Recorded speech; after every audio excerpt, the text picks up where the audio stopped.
Bharatiya Janata party के प्रदेश अध्यक्ष भूपेंद्र चौधरी ने मुरादाबाद में कहा कि एआईएमआईएम प्रमुख असदुद्दीन ओवैसी की संविधान और भारतीय व्यवस्था में आस्था नहीं है।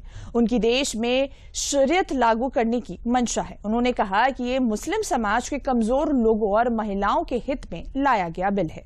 राजनीतिक दल वोट की महत्वाकांक्षा के कारण विरोध की बात कर रहे हैं और वो मुस्लिम समाज को गुमराह करने का प्रयास कर रहे हैं। बाबा साहब अम्बेडकर के संविधान के तहत सदन को मिले अधिकार के कारण ये संशोधन विधेयक लोगों के हित के लिए लगाया गया है।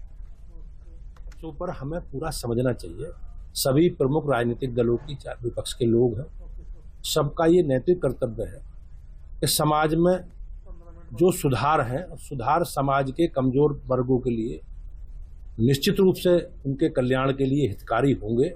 संविधान भारत की संसद को ये अधिकार देता है कि वो किसी भी विषय पर सुधार की प्रक्रिया को आगे बढ़ाकर आगे बढ़ सकता है और समाज के हित में लोक कल्याणकारी राज्य की अवधारणा में आगे बढ़ सकता है।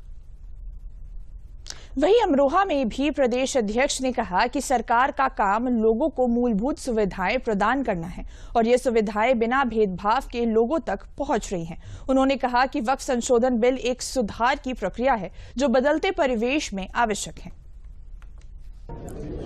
ये लोगों को गुमराह करने के लिए और समाज में वैमनस्यता पैदा करने का एक विपक्ष का षड्यंत्र है और मुस्लिम समाज के लोगों से मेरा निवेदन है कि वो बहकावे में ना आवे।